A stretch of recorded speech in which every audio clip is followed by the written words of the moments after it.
Eh bien, salut tout le monde, j'espère que vous allez bien. Écoutez-moi, pour ma part, ça va super. Donc aujourd'hui les gens, on est là pour une nouvelle vidéo. Pour les personnes qui entreraient dans l'arène 7. Donc voilà. Et qui voudraient essayer de rusher Arena 8 pour avoir voilà les cartes d'Arena 8 quoi. On va pas cogitasse longtemps. Donc ce qu'on va faire, donc je vais vous expliquer. Essayez d'avoir les cartes d'Arena 7. Donc je vous demande juste le géant royal, hein, parce qu'on va jouer au géant royal. Après les autres cartes, je pense que vous les avez, c'est des cartes de base, pas trop difficiles à trouver. Donc voilà. Donc c'est un deck créé par moi. Voilà, je suis un joueur géant royal, bon je l'avoue. Il n'y a pas beaucoup forcément... Oh c'est nul ça. C'est nul. Hop, on va jouer la boule de feu comme ça. Alors, parce qu'en fait, le but de ce deck, ça va être... Vous jouez votre géant royal. Vous mettez juste derrière... Vous jouez votre géant royal. Vous mettez juste derrière votre feu à gobelin. Et vu qu'il va avoir le feu à gobelin va faire des dégâts pendant que le géant royal va les encaisser. Et là, vous allez pouvoir faire beaucoup, mais vraiment beaucoup de dégâts. Donc voilà, il contre bien avec sa sorcière. Donc pour ceux qui ne le savent, j'aime pas trop le géant. Parce que le géant, tout le monde le joue, puis... Enfin, je vois pas ce qu'il y a... Enfin, le géant, c'est... J'aime pas, quoi. Tout simplement. C'est trop pété. Donc voilà.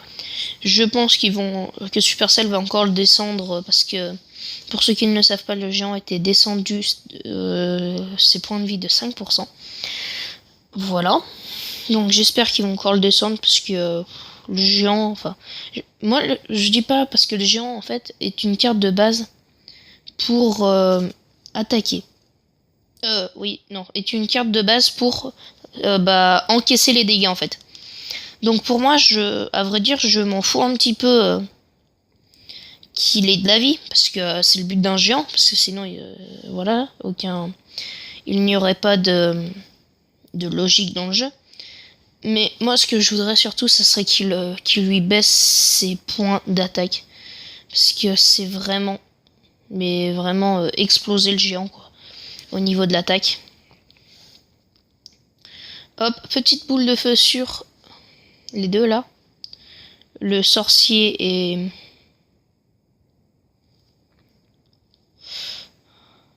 Le sorcier...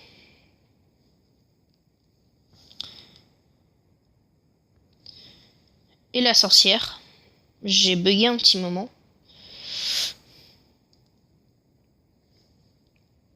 Hop, hop.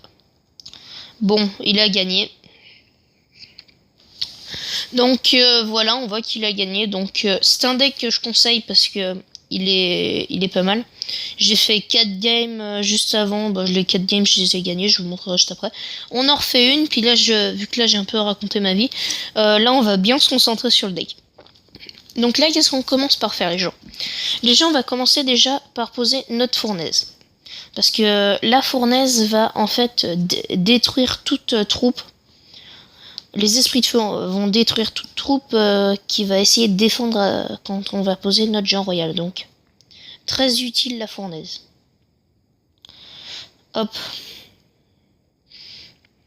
On va poser ça et ça. Donc là, je joue mon fût sur l'extracteur, parce que l'extracteur peut vraiment le mettre très très bien au niveau de l'élixir. Hop. Il joue 5, on joue 4. Oh non, bien joué le mini PK. Le mini PK qui est défendu par les spires gobelins, parce que sinon ça aurait fait mal. C'est bon, le mini PK n'a pas posé de coup. Donc là, on va rejouer une fournaise. Fournaise qui coûte 4, ce n'est pas cher. Donc là, on va attendre 9 d'élixir pour pouvoir poser notre combo géant royal fût, le fût à gobelin.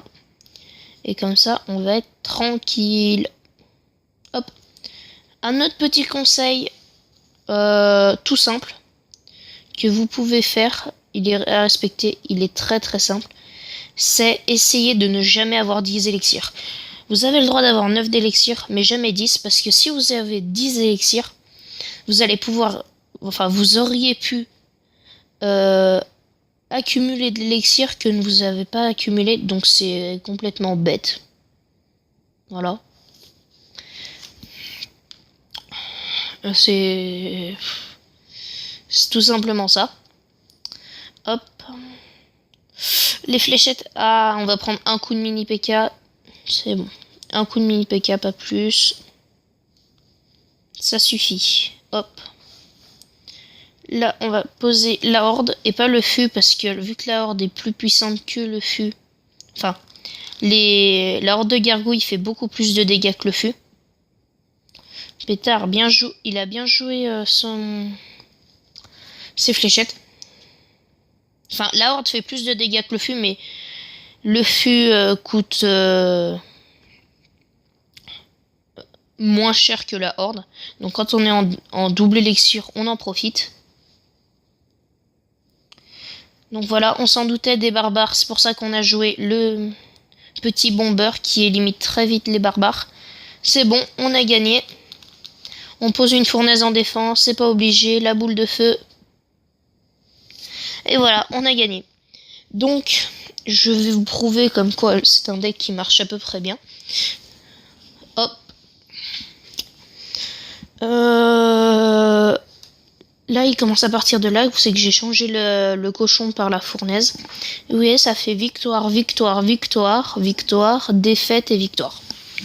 Donc, c'est un ratio qui est bien. Vous voyez, 3-0, 2-1, 2-0, 1-0. Donc, c'est un ratio qui est pas trop mal.